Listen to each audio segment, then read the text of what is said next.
unenforceable and compliance a matter of choice rather than compulsion, especially for dominant economies. As the world awaited signs of some sanity amidst this chaos, we were hit by the COVID epidemic, which was followed by the ongoing Ukraine war. These severe supply shocks were compounded by the impact on incomes and demand. Breaking the secular trend, global trade growth fell behind GDP growth, resulting in a decline in the world trade to GDP ratio from 57.38% in 2018 to 56.35% in 2019 and 52.18% in 2020 before recovering somewhat to 56.54% in 2021. We saw contractionary monetary policies in the face of COVID and war-related inflation and high commodity prices, especially of food grains and petroleum, which have caused a flight of capital from developing countries and worsened both their trade deficits and capital account stresses, including in South Asian countries like Sri Lanka and Pakistan. These BOP stresses could become more severe in other countries in the region, including for India, Nepal, and we all need to be conscious of these possible developments. Even though most of these adverse developments are one-time shocks and recovery is foreseen, their effects can linger. The big power rivalry behind the Ukraine war and the deteriorating US-China relationship, which is seeing a redrawing of global value chains and investment flows and economic disengagement between these blocs, may have a prolonged impact. I think these rivalries are here to stay and the impact is here to stay. These realignments, however, as some of the speakers have noted before me, may however be a silver lining and an opportunity for recipient investment destinations, and there is no reason why countries like Nepal, India cannot be beneficiaries of these realigned investment flows. The fact that economic growth in 2023 is estimated to be in positive territory and with further improved prospects for 2024 offers hope that the economic self-interest of nations will ensure that this structural adjustment process is gradual and not overly disruptive. I think even during the height of the Ukraine war, we saw in their self-interest, the developed world ensured that grain trade was not ultimately impacted. They ensured that energy trade was ultimately impacted at a pace and in a manner that was acceptable to the European Union. So I think self-interest might ensure that disruption is minimized. Of course, lest we get too optimistic, let me draw attention to some very dark clouds now distinctly visible in the horizon that will get darker and darker within our lifetimes. I'm referring to climate change, which poses an existential challenge to mankind as never before. After being denied by many amidst evidence to the contrary, its imminent nature is no longer confined to research papers but is manifest all around us. The last few years have seen unprecedented extreme weather events across the world. We have seen rapid melting of the polar ice caps and glaciers, a rise in the sea level. Very close to us, we have seen in South Asia a distinct fall in agricultural productivity due to heat stresses and unseasonal rain. According to one report, the combined land and ocean temperature, which had increased at an average rate of 0.08 degrees Celsius per decade since 1880, has been increasing twice as fast at about 0.18 degrees centigrade per decade since 1981. Similarly, global mean sea level, which rose about 1.5 millimeters per year in the 20th century, was rising at 2.5 millimeters per year by the early 1990s and 3.9 millimeters per year over the past decade. Clearly, national and global policymakers need to extend their priorities beyond the quest for efficiency and equity in resource allocation to the issue of sustainability. A failure to do so will result in the entire edifice of our economies and societies collapsing, with unprecedented loss of livelihoods, impoverishment, migration, homelessness, etc. It is also clear that achievement of the most ambitious mitigation goals will still require significant adaptation efforts. This belief that mitigation will roll back climate change and roll back temperature rise and then we'll be fine, that is a misplaced belief in my view. Adaptation is definitely going to be required, especially in developing countries given their geoclimatic circumstances and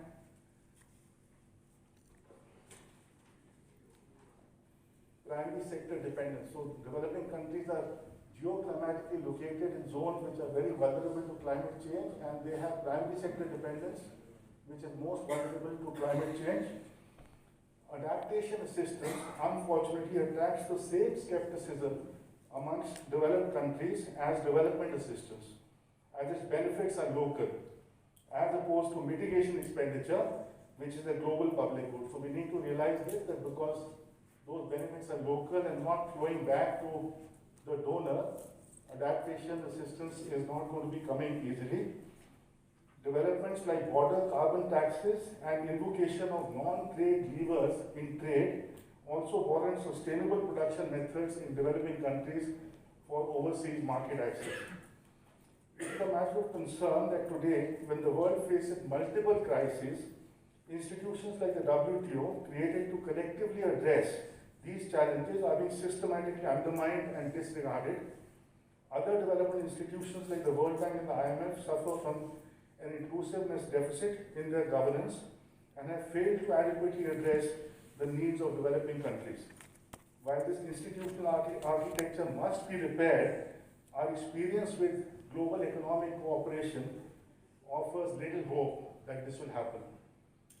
It is apparent that the global economic order has transformed only notionally from the age of overt colonial exploitation to assume continuing unfairness and inequity based on legalistic arrangements for a developed world stranglehold on technology through evergreen IPR regimes, aversion to technology transfer accompanying investment in developing countries, and unfair agreements like the WTO agreement on agriculture that perpetuates huge developed country agriculture subsidies that impoverish African cotton producers and producers in other developing countries, while developing countries ironically face retaliatory action at the WTO for their own very, very modest subsidies. The Doha development agenda of the WTO stands abandoned, as we all know, and new areas like e-commerce, etc., for which developing countries are unprepared, are being foisted. These facts offer little hope of any genuine assistance coming forth for the developing world.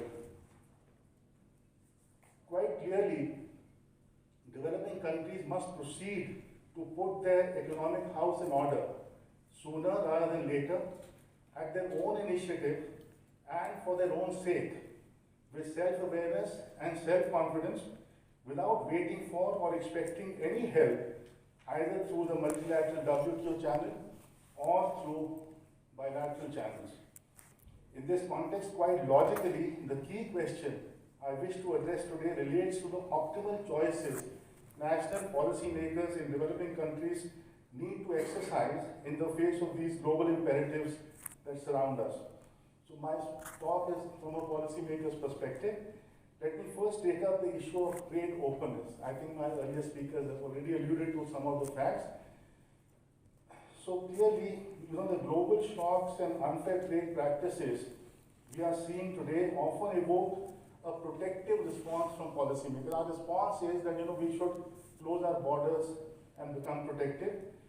Unfortunately, protective trade measures that excessively and indefinitely limit cross-border access to goods and services only make a bad situation worse by cutting out channels for benefiting from overseas competitiveness inherent in high quality and competitively priced raw materials, intermediates, capital goods, and final products.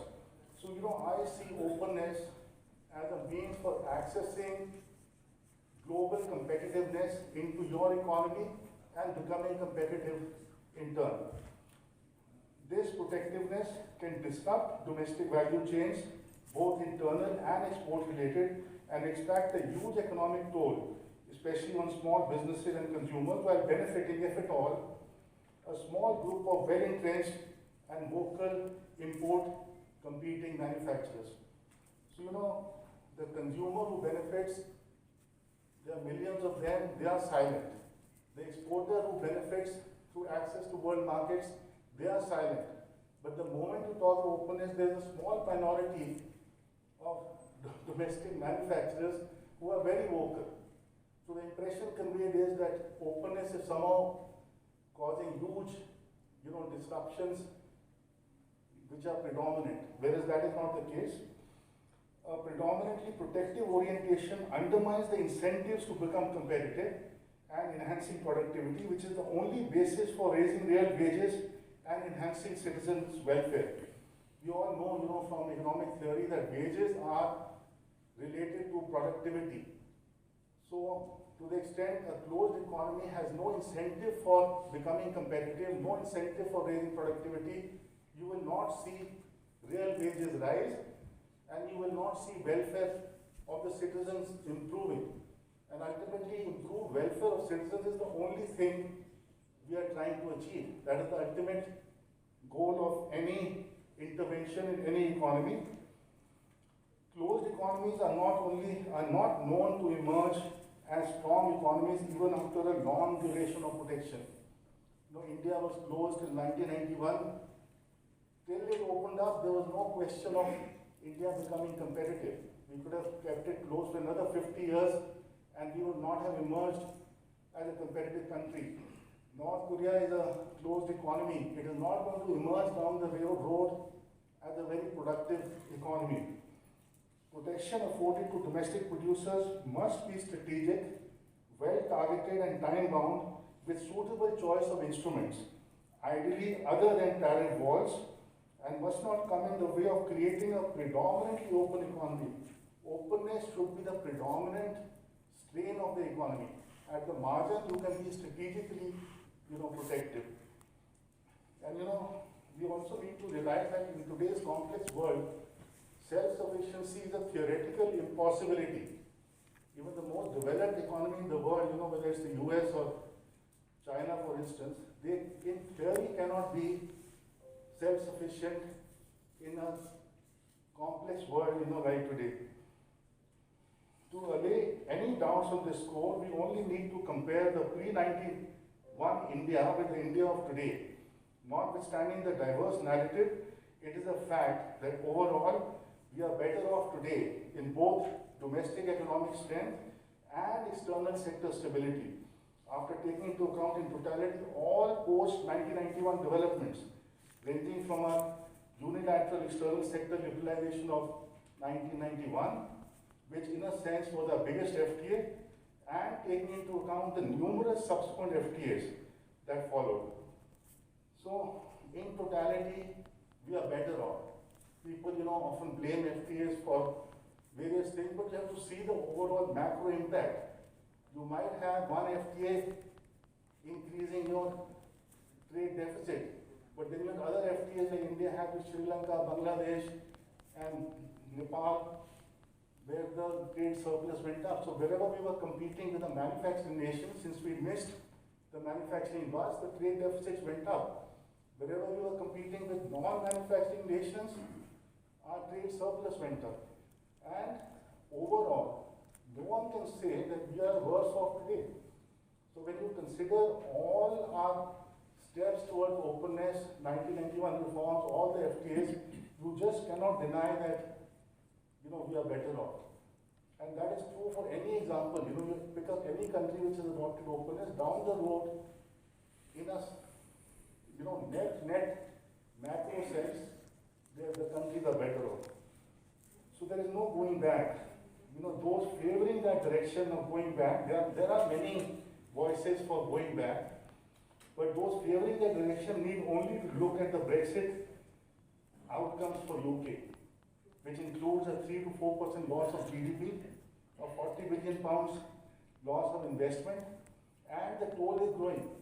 So there are real world examples which are there before us. Unfortunately, policymakers have not always been wise, and there are real-world examples where these experiments of going back on openness and connectedness have, led to huge adverse outcomes. Of course, undeniably, globalization creates vulnerabilities to periodic economic shocks. While policymakers must address these and prepare the economy for them, the underlying truth is that these disruptions cause distress by disrupting global links, and they actually evoke a clamor for restoration of global flows rather than for abandonment of an open economy.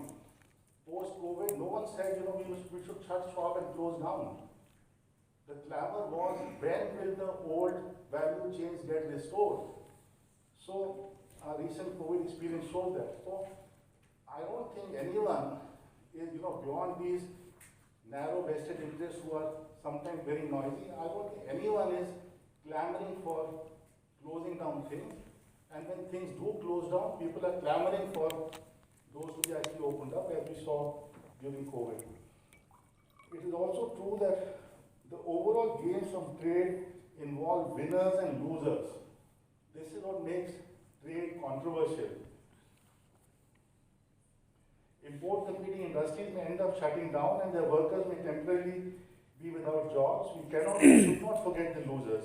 It is the duty of the state to cushion their distress by systematically creating a social safety net to smoothen the transition to an efficient open economy and enable the creation of a critical mass for reform. Openness does not imply acceptance of unfair trade practices and import surges. We need to proactively address them through available trade remedies of countervailing, anti-dumping and safeguard duties. Towards this end, we need to create regulatory capacity with the cooperation of domestic industry. The safeguards on the path of economic liberalization must go hand in hand with efforts to improve the investment environment. I think improving the investment environment is the critical policy choice we need to exercise as policymakers. You not only need to improve the virtual environment, I think we spoke about digitization, digitized approvals, paperless approvals, avoidance of face-to-face, interaction for approvals. So improve the virtual environment for, approvals through digitization, make it less onerous for businessmen, reduce transactions cost, and side by side improve the physical environment through, industrial clusters. I think Professor Subramanian referred to that. Improve the physical environment, have industrial clusters with good infrastructure. And the other thing, as opposed to economy-wide reform, have this targeted approach. Develop investment clusters and introduce reform in a manageable manner through those clusters. Economy-wide reform tends to get dissipated, and the outcomes linkage to growth and employment is not that tangible. And you see that in examples of numerous countries like China, Vietnam. They developed these zones. Those zones became big and ultimately came to dominate the economy. Whereas you have other countries, ticking boxes year after year, 100 reforms, 200 reforms, 300 reforms on an economy-wide basis with no tangible outcomes. And, for a country like Nepal, that can lead to a revolution within a generation.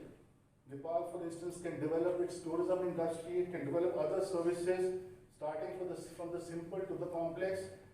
It can develop, manufacturing capacity based on local resources, starting from simple products, going on to complex products. And countries have shown, China has shown, now Vietnam is showing how these changes can happen within a generation. And of course, I will stress that this has to be environmentally sustainable. There is no trade-off between growth and sustainability. They are both complementary pluses. Our belief that somehow sustainability means a trade-off with growth, that is a mistaken belief, and our actions must be sustainable. And I'm not sure if I've spoken for 20 minutes, but I'm told one more, so I will. And of course, you need a stable and prudent monetary and fiscal environment. And finally, let me just say that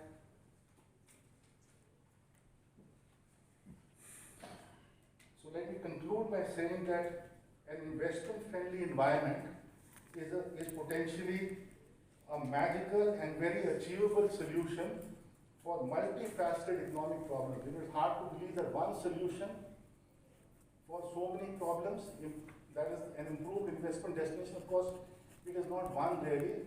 Behind it are so many things.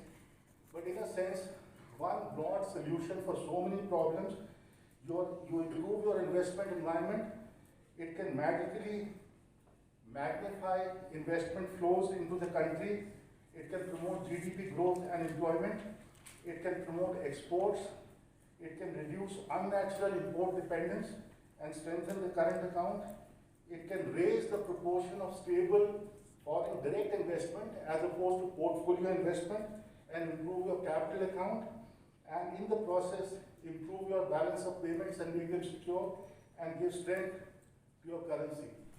And just to give you an example, if a country can get its economic act together, let us say the value of the Indian rupee or the Nepalese rupee appreciates by 50% over say a 10-year period of such prudent actions, someone who is sitting on the wayside is not even part of that revolution. You're just sitting with your pension or sitting with your savings. Suddenly you see the real value of those savings doubling. So imagine you travel abroad, spend in Nepalese rupees, Indian rupees, and the value of that rupee doubles. If we get our economic act together, the real impact on the population can be huge. So finally, once again, I sincerely thank the organizers of this conference for the opportunity to be here, and also this wonderful audience for listening very, very patiently. I look forward to the outcomes of the very rich discussion this conference will most certainly enable over the next 2 days. Thank you.